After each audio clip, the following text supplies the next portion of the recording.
Welcome to SVR academy.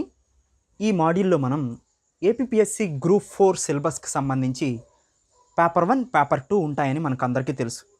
Paper 1లో general studies and mental ability ఉంటుంది. So paper 2లో మనందరికీ తెలుసు తెలుగు, ఇంగ్లీష్ 2 పార్ట్లుగా ఉంటుంది. పేపర్ 1 150 మార్క్స్కి ఉంటుంది, పేపర్ 2 150 మార్క్స్కి కూడా ఉంటుందని మనకు తెలుసు. అయితే ఇక్కడ నేను ఈ మాడ్యూల్లో పేపర్ 1ని మీరు ఎక్స్క్లూజివ్గా ఎలా ప్రిపేర్ అవ్వాలో చెప్తాను. ఆల్రెడీ పేపర్ 2కి సంబంధించి తెలుగు ఎలా ప్రిపేర్ అవ్వాలి, ఇంగ్లీష్ ఎలా ప్రిపేర్ అవ్వాలో ఆల్రెడీ మేము వీడియోస్ పెట్టాము. ఇంగ్లీష్ ఎలా ప్రిపేర్ అవ్వాలి, తెలుగు ఎలా ప్రిపేర్ అవ్వాలో వాటికి సంబంధించినటువంటి లింక్స్ని కింద నేను ఇస్తున్నాను డిస్క్రిప్షన్లో. అక్కడ నుంచి మీరు మళ్ళీ వీటిని చూడొచ్చు. ఇక్కడ నేను ఈ మాడ్యూల్లో పేపర్ 1ని అసలు ఎక్స్క్లూజివ్గా ఎలా చదవాలి అనేది చూస్తాను. ఎందుకంటే పేపర్ 2 మనకి 75 మార్క్స్ తెలుగు, 75 మార్క్స్ ఇంగ్లీష్ ఉంటుంది కాబట్టి ఈజీగా ఓన్లీ వాటి గురించి కన్సర్న్ సబ్జెక్ట్ పర్సన్స్ మళ్ళీ మీకు కంప్లీట్ గైడెన్స్ ఇస్తారు ఎస్విఆర్ అకాడమీలో. ఆల్రెడీ మేము ఇంగ్లీష్ని ఎలా ప్రిపేర్ అవ్వాలో పెట్టడం జరిగింది వీడియో, అక్కడ నుంచి మీరు చూడొచ్చు.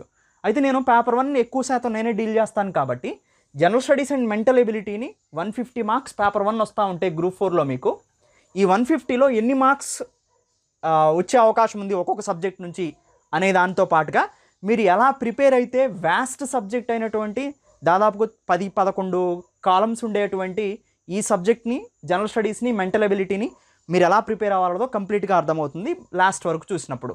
అసలు general studies and mental ability అని మనకి ఇస్తున్నారు. ఏపీపీఎస్సీ ఇచ్చే అన్ని పేపర్స్లో కూడా పేపర్ 1 అనేది general studies and mental ability అని ఇస్తారు. మెంటల్ ఎబిలిటీ అంటున్నారంటే అర్థమెటిక్ అండ్ రీజనింగ్ ఉంటుందన్నమాట. దీంట్లో డేటా అనాలిసిస్ కానీ, డేటా ఇంటర్ప్రిటేషన్ కానీ ఇవన్నీ ఉంటాయి. అయితే ఎప్పుడైనా కానీ పేపర్ 1లో 150లో general studies and mental ability అని ఇస్తే మనం ఏ ఎగ్జామ్కైనా కానీ ఇది కామన్ అనమాట. అందుకని ఎస్విఆర్ అకాడమీ సపరేట్గా ఈ పేపర్ 1ని మీకు జనరల్ స్టడీస్ అండ్ మెంటల్ ఎబిలిటీగా ఇవ్వడం జరుగుతుంది. మీరు ఏ ఏపీపీఎస్సీ ఎగ్జామ్ రాస్తున్నా కానీ వాటిని ఓన్లీ సింగిల్ మాడ్యూల్ని పర్చేస్ చేయొచ్చు.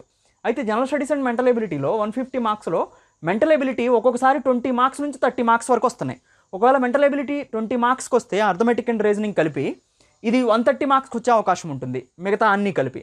సో ఒకవేళ 30 మార్క్స్ వరకు కనుక ఇస్తే ఇవి 120 మార్క్స్కి మీకు జనరల్ స్టడీస్ వస్తూ ఉంటుంది అనమాట. ఇలా general studies and mental ability ఉంటుంది. మెంటల్ ఎబిలిటీ మీరు ఎంత చూసుకున్నా 20 నుంచి 30 మార్క్స్ వస్తాయి. సో అది 120 నుంచి 130 మార్క్స్ వరకు మిగతా సబ్జెక్ట్స్ని అడగడం జరుగుతుంది. సో అయితే దీంట్లో మీరు మేజర్గా గుర్తుపెట్టుకోవాల్సింది ఏంటంటే first point, paper 1 general studies మొత్తం కూడా దేని మీద ఎక్కువగా డిపెండ్ అయ్యి ఉంటుంది అయ్యా అని మనం అడిగితే current affairs related, current affairs మీదే జనరల్ స్టడీస్ పేపర్ని టెస్ట్ చేయడం జరుగుతుంది. ఎక్కువగా కాలమ్స్ అన్నీ కూడా కరెంట్ అఫైర్స్ రిలేటెడ్ టాపిక్సే ఎక్కువగా ఉంటాయి. ఫస్ట్ చూడండి, national issues and international relations, జాతీయ మరియు అంతర్జాతీయ విశేషాలు అని అడుగుతున్నారు. ఇది కంప్లీట్గా కరెంట్ అఫైర్స్కి సంబంధించిన టాపిక్ అనమాట. సో కరెంట్ అఫైర్స్కి సంబంధించిన టాపిక్ కాబట్టి మనం ఎస్విఆర్ అకాడమీలో ఏమి ఇస్తున్నాం మీకు అందరికీ తెలుసు. ఎస్విఆర్ అకాడమీ టెలిగ్రామ్ ఛానల్లో ఎవ్రీ డే మీకు క్వశ్చన్స్ని ప్రాక్టీస్ చేయడం జరుగుతుంది. ఆ క్వశ్చన్స్ని నేను ఎక్స్ప్లెయిన్ చేస్తూ ఉంటాను. దాన్ని ఎస్విఆర్ క్విజ్ పేరుతో కరెంట్ అఫైర్స్ సెషన్గా మీకు ఇవ్వడం జరుగుతుంది అనమాట. అంటే ఇది కంప్లీట్గా మనం ఎస్విఆర్ అకాడమీలో ఎవ్రీ వీక్ లేదా ఎవ్రీ మంత్ కరెంట్ అఫైర్స్ని కంప్లీట్గా కవర్ చేయడం జరుగుతుంది కాబట్టి ఇవన్నీ కంప్లీట్ అవుతాయి. సైన్స్ అండ్ టెక్నాలజీ అనేది purely related to current affairs topic అనమాట.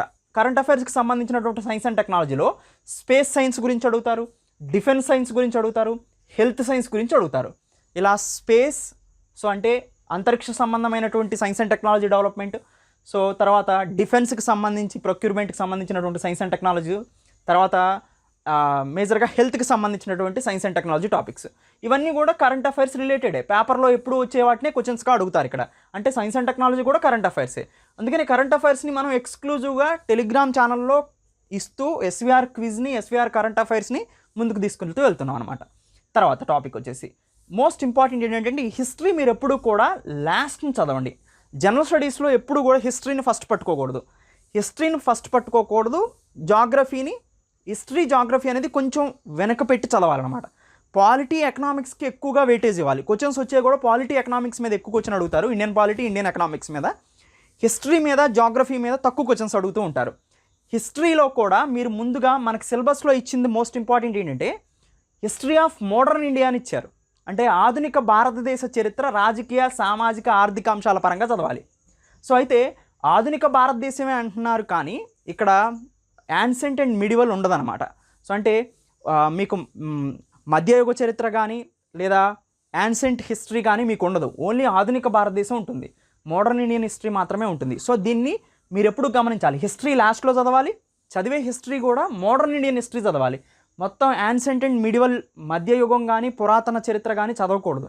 ఆధునిక భారతదేశ చరిత్ర అంటే మనకి 1857 నుంచి 1947 వరకు ఏం జరిగింది అనేది మోస్ట్ ఇంపార్టెంట్ ఈవెంట్స్ అనమాట. ఎక్కువగా మనకు అడిగే ఈవెంట్స్ ఇట్లా ఉంటాయి. సో హిస్టరీని మీరు లాస్ట్ చదవండి, చదివేటప్పుడు కూడా ఏం చదవాలి, 1857 నుంచి 1947 మధ్యలో చదవాలి. అంతేగాని హిస్టరీ మీద ఎక్కువ కాన్సన్ట్రేషన్ చేస్తే మీకు మార్క్స్ తగ్గడానికి అవకాశం ఉంటుంది. తర్వాత వచ్చేసి ఇండియన్ పాలిటీ అండ్ గవర్నెన్స్, భారతదేశ రాజకీయ వ్యవస్థ.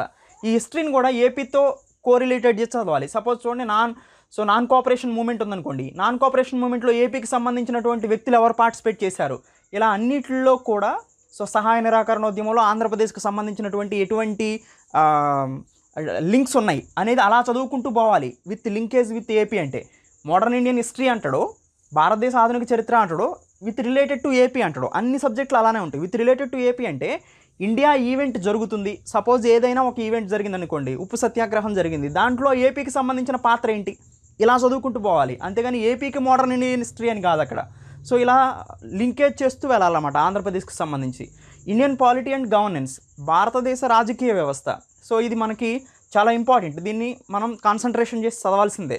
So with related to AP అంటే ఏపీలో జరిగేటువంటి రీసెంట్ పొలిటికల్ డెవలప్మెంట్ని ఇక్కడతో మనం లింకేజ్ చేసుకోవాలి. సపోజ్ ఏపీ హైకోర్టు సంబంధించిన ఏదైనా న్యూస్ వచ్చింది, అప్పుడు దీన్ని రిలేటెడ్ చేస్తూ చదువుకోవాలన్నమాట. అలా స్టాండర్డ్ నేర్చుకోవాలి, దాంతోపాటు ఏపీతో వచ్చే ఇష్యూస్ని రిలేటెడ్ చేసుకుంటూ ఉండాలి. సో ఇది మనం చదివే పద్ధతి. తర్వాత టాపిక్ వచ్చేసి economy, Indian economy and AP economy. So ఇది కూడా అంతే, మేజర్గా స్టాండర్డ్స్ చూస్తాం, దాంతోపాటు ఏపీని లింకేజ్ చేసుకుంటూ వెళ్తాం. సో ఏపీ ఎకానమీ మార్క్స్ ఎక్కువ వచ్చేవడానికి అవకాశం ఉంటుంది.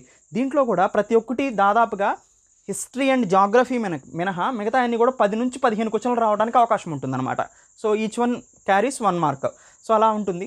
Economy most important. మనం ఆల్రెడీ ఇండియన్ ఎకానమీ కానీ ఏపీ ఎకానమీ కానీ ఎస్వీఆర్ అకాడమీలో తీసుకుంటే ఇంకా మీరు ఎక్కడ టెక్స్ట్ బుక్ కూడా చదివే పని ఉండదు. ఏ బుక్ చదవాల్సిన అవసరం లేదు, ఏమీ చదవాల్సిన అవసరం లేదు. ఇంకొక మోస్ట్ ఇంపార్టెంట్ ఏంటంటే ఎస్వీఆర్ అకాడమీ ఆన్లైన్ కోర్సుని మీకు ప్రొవైడ్ చేస్తుంది. ఓకే, దాంతోపాటు ఏమిస్తుంది, స్టడీ మెటీరియల్ ఇస్తుంది. ఓకే, తర్వాత మీకు ఎగ్జామ్ నోటిఫికేషన్ వచ్చిన తర్వాత టెస్ట్ సిరీస్ ఇస్తుంది. ఎగ్జామ్ నోటిఫికేషన్ రాకముందే మిమ్మల్ని ఎంసీక్యూ ప్రాక్టీస్ చేయిస్తుంది ఎవ్రీడే టెలిగ్రామ్ ఛానల్లో.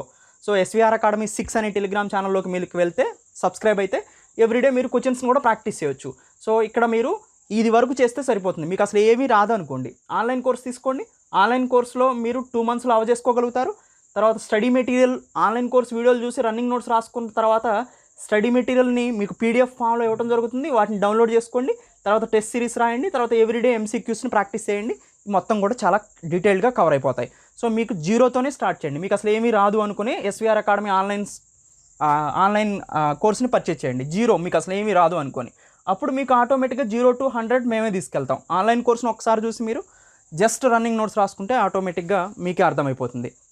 Anyway, geography of India and AP ఎక్కువగా కరెంట్ అఫైర్స్తో రిలేటెడ్ అయి ఉంది. ఇది ఎకానమీ కూడా కరెంట్ అఫైర్స్తో రిలేటెడ్ అయి ఉంది. డిజాస్టర్ మేనేజ్మెంట్ ఇది కూడా కరెంట్ అఫైర్స్తో రిలేటెడ్ అయి ఉంది. Sustainable development and environmental protection ఇది కూడా కరెంట్ అఫైర్స్తోనే రిలేటెడ్ అయిన టాపిక్. రీసెంట్గా ఇప్పుడు చూడండి COP26 జరుగుతుంది. సో ఎన్వైరన్మెంటల్ ప్రొటెక్షన్కి సంబంధించినటువంటి UNFCCCకి సంబంధించినటువంటి టాపిక్ ఇది. సో డీటెయిల్గా మనం కవర్ చేస్తూ వెళ్తాం అనమాట. సో అలా సస్టైనబుల్ డెవలప్మెంట్, సుస్థిరాభివృద్ధి లక్ష్యాల గురించి కూడా నేను ఎక్స్ప్లెయిన్ చేశాను. తర్వాత మేజర్గా అర్థమెటిక్ అండ్ రీజనింగ్. సో ఈ టాపిక్స్ అన్నీ కూడా ఎక్కువగా మనకి కరెంట్ అఫైర్స్తో రిలేటెడ్ అయి ఉన్నాయి. First point. Second point, so daily news paper చదువుతూ లేదా ఈవెన్ ఎస్వీఆర్ అకాడమీ టెలిగ్రామ్ ఛానల్ని ఫాలో అవుతూ ఎస్వీఆర్ అకాడమీ ఆన్లైన్ కోర్సెస్ని కనుక మీరు సపోర్ట్గా తీసుకుంటే మాత్రం చాలా తక్కువ టైంలో దీన్ని కంప్లీట్ చేసుకోవడానికి మీకు ఎక్కువగా స్పేస్ ఉందనేది అయితే మనకు అర్థమవుతుంది. సో ఇక్కడ ఎస్వీఆర్ అకాడమీ యొక్క యూనిక్నెస్ ఏంటంటే ఆన్లైన్ కోర్స్తో పాటుగా స్టడీ మెటీరియల్ని ప్రొవైడ్ చేస్తారు. దాంతోపాటు టెస్ట్ సిరీస్ని ప్రొవైడ్ చేయడం జరుగుతుంది. దాంతోపాటు మోస్ట్ ఇంపార్టెంట్ ఏంటంటే ఎవ్రీడే మీకు ఎంసీక్యూ ప్రాక్టీస్ని టెలిగ్రామ్ ఛానల్ ద్వారా అందించడం జరుగుతుంది. సో ఈసారి నుంచి మంత్లీ కరెంట్ అఫైర్స్ పీడిఎఫ్ను కూడా మీకు టెలిగ్రామ్ ఛానల్లో ప్రొవైడ్ చేయడం జరుగుతుంది ఈ మంత్ నుంచి. సో ఇలా ఏపీపీఎస్సీకి సంబంధించినటువంటి ఏ ఎగ్జామ్ అయినా, ఈవెన్ గ్రూప్ 4 కాదు, ఏ ఎగ్జామ్ అయినా కానీ పేపర్ 1 సిలబస్ని ఇలా కనుక మీరు కంప్లీట్ చేసుకుంటే చాలా డీటెయిల్డ్గా తక్కువ టైంలో ఎక్కువ సిలబస్ని కవర్ చేయడానికి అవకాశం ఉంటుంది. టెక్స్ట్ బుక్స్ గురించి ఎస్వీఆర్ అకాడమీ ఆన్లైన్ కోర్స్ తీసుకున్న వాళ్ళు మిగతా బుక్స్ చెప్పండి అని అడగాల్సిన అవసరం లేదు. ఎందుకంటే మేమే పీడిఎఫ్ని ప్రొవైడ్ చేస్తాం. చాలా సింపుల్గా ఆన్లైన్ క్లాస్ ఇస్తాం, దాని రన్నింగ్ నోట్స్ రాసుకోండి, పీడిఎఫ్ డౌన్లోడ్ చేసుకోండి, చదివేయండి, అంతే. ఇంకా మీరు ఏ బుక్ చదవాల్సిన అవసరం ఉండదు. కోర్స్ని ఎలా పర్చేజ్ చేయాలో ఇప్పుడు చూద్దాం. ముందు ఫోన్లో కానీ లేదా ల్యాప్టాప్లో కానీ మీరు ఏ డివైస్ ఉంటే ఆ డివైస్లో www.svracademy.in ఇన్ అని ప్రెస్ చేయండి. దీన్ని మీకు కింద డిస్క్రిప్షన్లో కూడా ఇవ్వడం జరుగుతుంది. ఇలా మీకు svracademy.in టైప్ చేస్తే ఇలా మీకు ఎస్విఆర్ అకాడమీ వెబ్సైట్ ఓపెన్ అవుతుంది. దీంట్లో లాగిన్, రిజిస్టర్ అని 2 పేర్లు ఉన్నాయి. ఆల్రెడీ ఎస్విఆర్ అకాడమీ యూజర్ అయ్యి మీరుంటే కొత్తగా కోర్సుని పర్చేజ్ చేయాలనుకుంటే ఆల్రెడీ లాగిన్లోకి వెళ్ళిపోయి మీరు కోర్సుని పర్చేజ్ చేయొచ్చు. లేదు కొత్తగా మీరు ఎస్విఆర్ అకాడమీలో కనుక ఇంతవరకు లాగిన్ కాకపోతే కొత్త వాళ్ళు అయితే మీరు రిజిస్టర్ని ప్రెస్ చేయండి. రిజిస్టర్ని ప్రెస్ చేసిన తర్వాత మీ పేరు అడుగుతుంది, మీ పేరుని ఎంటర్ చేయండి. మీ మొబైల్ నెంబర్ అడుగుతుంది, మీ మొబైల్ నెంబర్ని ఎంటర్ చేయండి. మీ మొబైల్ నెంబర్ ఎంటర్ చేసిన తర్వాత మీ మెయిల్ ఐడి అడుగుతుంది, మీ మెయిల్ ఐడిని ఎంటర్ చేయండి. మీ మెయిల్ ఐడిని ఎంటర్ చేస్తారు. మీ మెయిల్ ఐడిని ఎంటర్ చేసిన తర్వాత మీ పాస్వర్డ్ అడుగుతుంది, ఏదైనా ఒక పాస్వర్డ్ పెట్టుకోండి మీరు. ఓకేనండి. ఆ పాస్వర్డ్ ఏదైతే ఉందో అది మీ పాస్వర్డ్, ఏదైతే మొబైల్ నెంబర్ ఉందో అది మీ యూజర్ నేము, యూజర్ ఐడి. మీరు ఏ కోర్సు పర్చేజ్ చేద్దాం అనుకుంటున్నారు? ఇక్కడ 2 కోర్సులు మనం ఇప్పుడు ప్రస్తుతం ఉన్నాయి. మేజర్గా చాలా కోర్సులు ఉన్నాయి. ప్రస్తుతం గ్రూప్ 4కి సంబంధించి group 4 total course, junior assistant cum computer assistant, group 4 paper 2 ఒకటి. సపోజ్ నేను టోటల్ కోర్సుని పర్చేజ్ చేద్దాం అనుకుంటున్నాను. ఓకే, రిజిస్ట్రేషన్ అయ్యాను. అవునండి. ఇలా రిజిస్ట్రేషన్ అవ్వగానే మనకి మెయిల్ మనకు వెళ్తుంది, దాంతో పని లేదు. ఇక్కడ ఎస్విఆర్ యూజర్, ఇప్పుడు నేను ఏదైతే ఇచ్చానో ఫోన్ నెంబరు దాన్ని ఎంటర్ చేస్తాను. ఓకే, నేను ఫోన్ నెంబర్ ఎంటర్ చేశాను. తర్వాత నేను ఏదైతే పాస్వర్డ్ పెట్టుకున్నానో దాంతో ఎంటర్ అవుతాను. ఓకే, ఎస్విఆర్ యూజర్లోకి నేను ఎంటర్ అయ్యాను. ఓకే, నాకు ఓపెన్ అయింది. ఇక్కడ చూడండి, నాకు డాష్ బోర్డ్లో అనేక రకాలైన కోర్సులు చూపిస్తున్నాయి. దీంట్లో కిందకు వస్తే గ్రూప్ 4కి సంబంధించినటువంటి టోటల్ కోర్సు 3500 ఉంది. గ్రూప్ 4కి సంబంధించినటువంటి పేపర్ 2 ఒకటి, అంటే ఎస్విఆర్ అకాడమీ వాళ్ళు పేపర్ 2 ఒకటి పర్చేజ్ చేయొచ్చు. మిగతా వాళ్ళందరూ కూడా టోటల్ పేపర్ని పర్చేజ్ చేసుకోవచ్చు. ఇలా మీరు టోటల్ కోర్స్ అయినా పర్చేజ్ చేయొచ్చు, లేదా పేపర్ 2 అయినా పర్చేజ్ చేయొచ్చు. సపోజ్ నేను టోటల్ కోర్స్ని పర్చేజ్ చేస్తున్నాను కదా, ఇప్పుడు యాడ్ అని ప్రెస్ చేస్తాను. ఓకేనండి. ఓకే, ఇప్పుడు కోర్స్ యాడ్ అవుతుంది. 3500 రూపీస్ ప్లస్ కన్వీనియన్స్ ఫీ ఎంతో కొంత యాడ్ అవుతుంది, ఒక 100 రూపీస్, 148 రూపీస్ మొత్తం కలిపితే ఇలా అమౌంట్ వచ్చింది. ఇక్కడ చూడండి, మోర్ పేమెంట్ ఆప్షన్స్ ఉన్నది. More payment options, credit card ఉపయోగించి కొనుక్కోవచ్చు, మీరు డెబిట్ కార్డు ఉపయోగించవచ్చు, నెట్ బ్యాంకింగ్ ఉపయోగించవచ్చు. సో మేజర్గా debit card, net banking, wallets, తర్వాత చాలా ఉన్నాయి మీకు ఆప్షన్స్. ఈ ఆప్షన్స్ మీరు ఉపయోగించి ఎస్విఆర్ అకాడమీ నుంచి పర్చేజ్ చేయొచ్చు. ఒకసారి మీరు పర్చేజ్ చేయటం అయిపోయిన తర్వాత సేమ్ మళ్ళీ మీరు ఏం చేస్తారు? పర్చేజ్ చేయటం అయిపోయిన తర్వాత ఎస్విఆర్ అకాడమీలోకి వెళ్తారు. www.svracademy.in వెళ్తారనమాట. పర్చేజ్ చేసిన తర్వాత మీరు వెళ్ళిన తర్వాత ఇప్పుడు రిజిస్ట్రేషన్ అవసరం లేదు, లాగిన్ని ప్రెస్ చేస్తారు. లాగిన్ని ప్రెస్ చేసి సో మీరు యూజర్ నేమ్ ఏమో మీ మొబైల్ నెంబరు, పాస్వర్డ్ మీరు ఏదైతే పెట్టుకున్నారో మీరు అది. తర్వాత మీరు వీడియోలోకి వెళ్తారు.